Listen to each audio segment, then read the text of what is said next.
Hello, PerfBytes listeners. It's your old friend Satan here. You remember me, right? I'm the original founder and innovator of all things evil.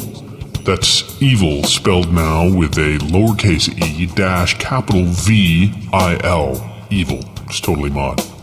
Anyway, sometimes I find that even with all my efforts at trying to improve techniques for demonic possession, natural disasters, and even poor food choices, I still find it hard to compete in the marketplace of darkness against some of you in the IT department. So, as such, it is with great esteem that I'm proud to introduce this week's edition of The News of the Damned. Can you dig it?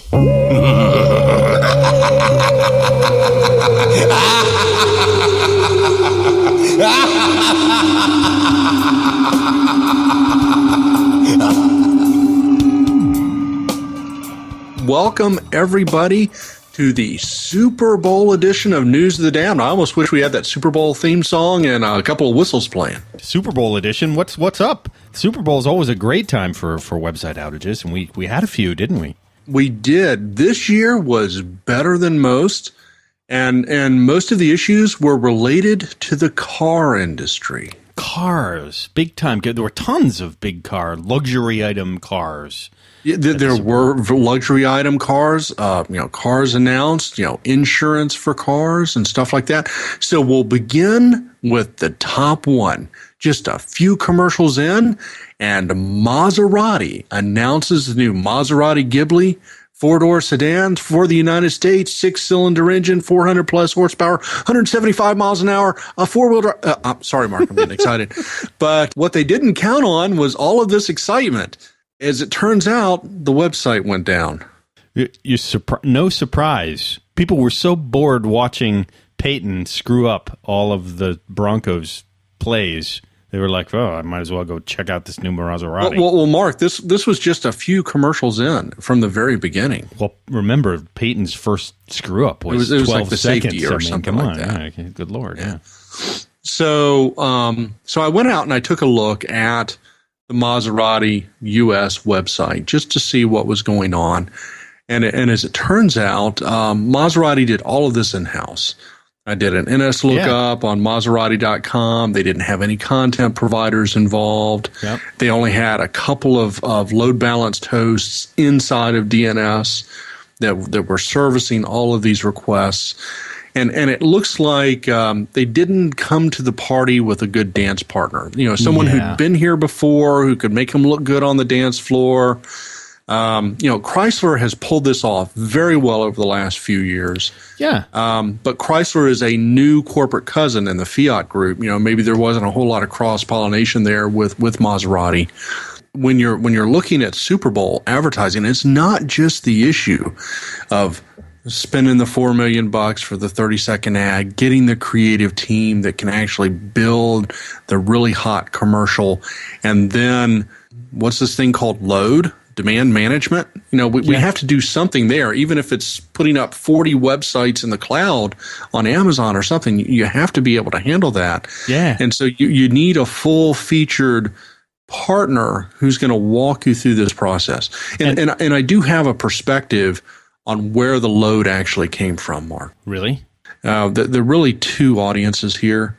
One were the spouses and significant others of the Seahawks players who were looking at their bonus at that point. And the second source of all of this load comes from Atlanta, Georgia, and it was pinned to a gentleman named Matt Stevenson, who really just liked the way the Maserati exhaust sounded. So he kept playing the video over and over again, and he found it much more interesting than the game. Oh, who wouldn't? And that you just play the video over and over again. You pointed out something as well, that they made that video the entrance to the website. That drove me bonkers. That's crazy. When I went to the website, it was the fire break. You could not get in the website without going through the freaking video. Ah! What if you could buy a Maserati online and there were a Buy Me Now button behind that video, and you can't even get through the video because it's just crashing. You're done. So there was some really, really bad design choices from an origin DNS perspective, lack of a CDN. I mean, look at even our friend Bill Nye and the guys at the Creation Museum were smart enough to put their debate live on YouTube. How come these guys didn't put the Maserati ad on you? Is YouTube too cheap for them? No. The actual ad was on YouTube, but a lot of the framework around the ad, the style sheets, the hosting, that all was on Maserati servers. So they took all of that load, and they weren't even horribly efficient at their cache management. And of course, since they didn't have a CDN, they couldn't offload all of those requests from their core servers, so they just got slammed by all the spouses, significant others, and Matt Stevenson. Yeah, Matt Stevenson, yeah, great. I think Corey Bailey might have been involved too, but I don't think he wants to talk about it. But he's a Maserati guy. He doesn't strike me as a Maserati guy. No, he's more of a helicopter guy. So in addition to Maserati, there was also Kia. Kia announced a super luxury sedan, along the lines of the Hyundai Equus. Hopefully it has more rear headroom. I have a problem in the Equus, too low headroom. And, being the 6-something that I am. And so they had a similar problem where they took an outage. I did not go and look at the Kia site. And Mark, I think you got that note from a listener about the Kia outage, did you not? Yeah, actually, Eric sent that in from Baltimore. He's like, I got this one, and so I was like, excellent. And it's just, it's like the Too Many Tweets cartoon. They make fun of the fact that they can't handle the load, and that's fine. Twitter is free. Kia cars are not. If I'm actually a serious buyer, going to drop some serious money on a Kia.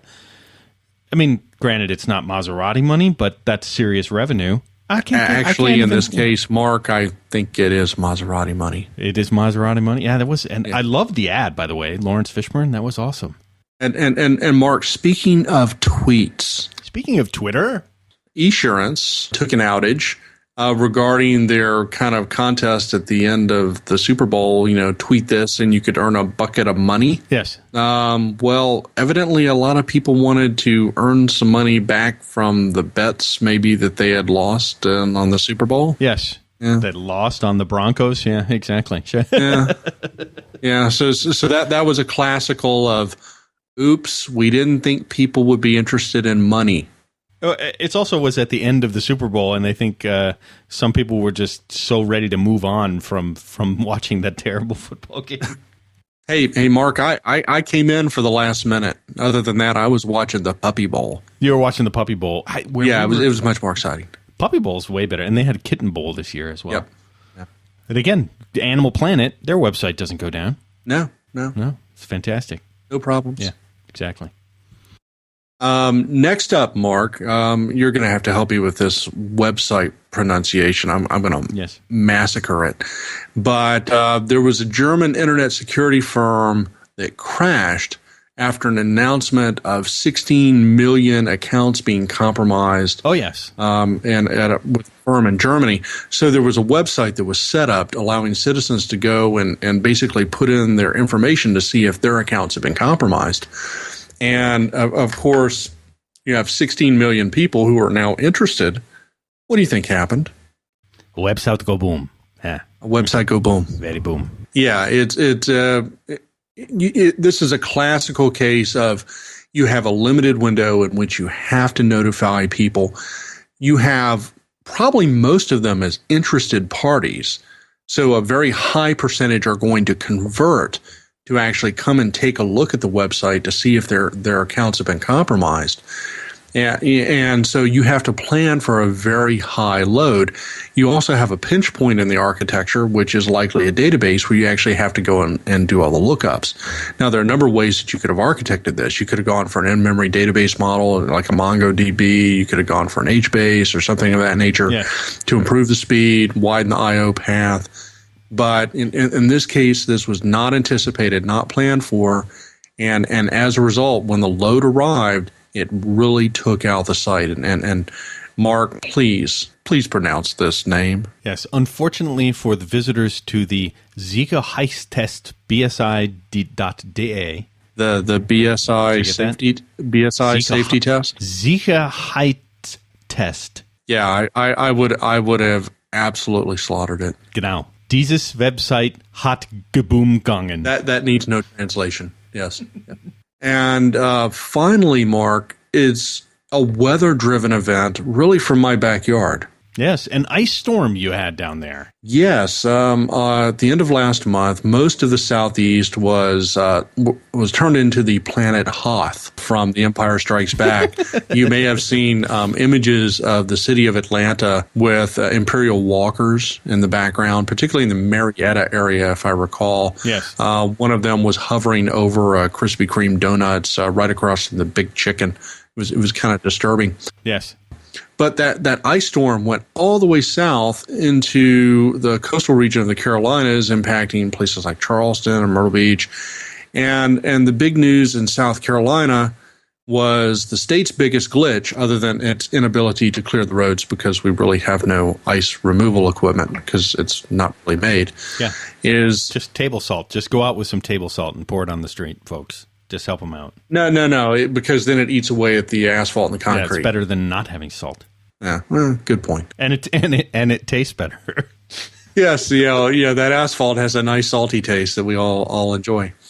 It's the state's biggest glitch came around 7 a.m. Tuesday when the state employment website crashed for 15 minutes as state workers tried to figure out if they should report to work or stay home. Okay. Because, you've got icy roads. Some places may be a little clearer than others.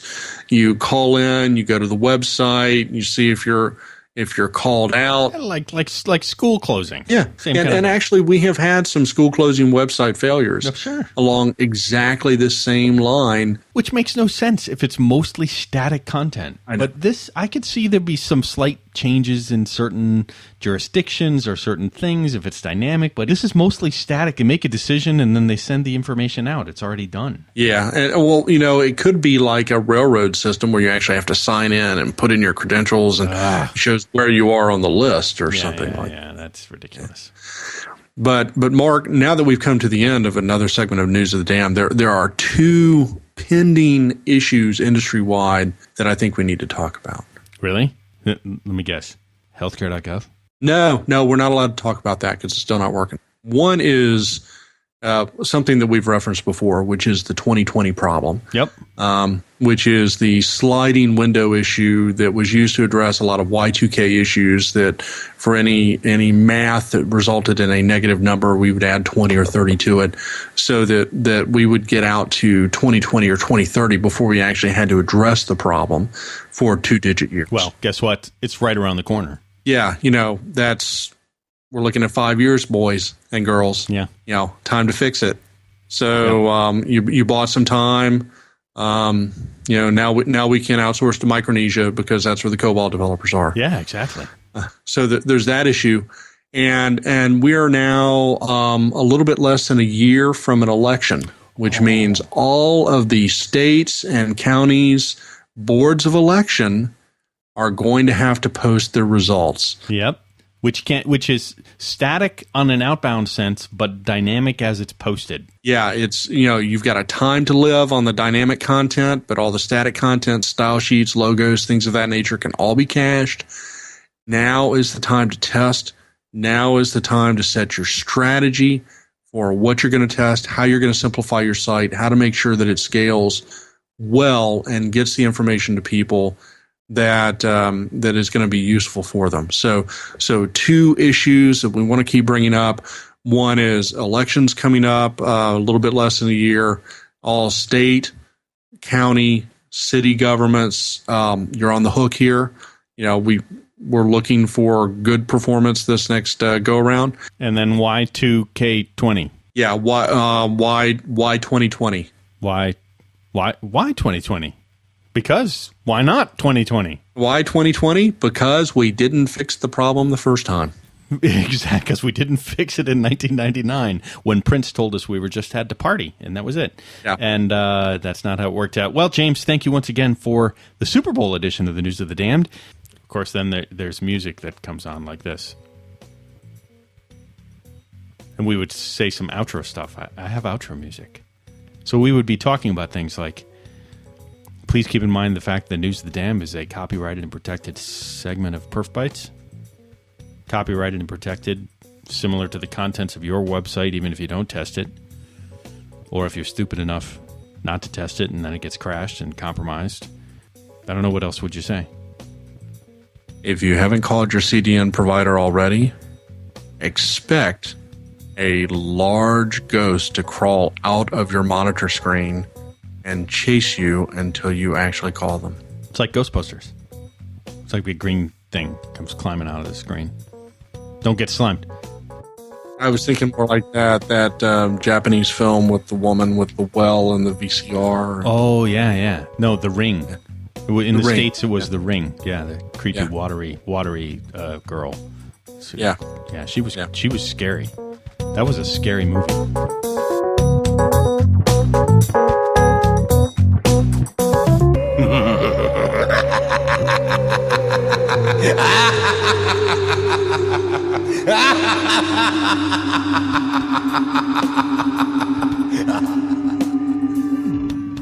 Vincent Price is scary too. Yes, he is. Yeah. All right, everyone. See you next time. Have a great evening and a great week.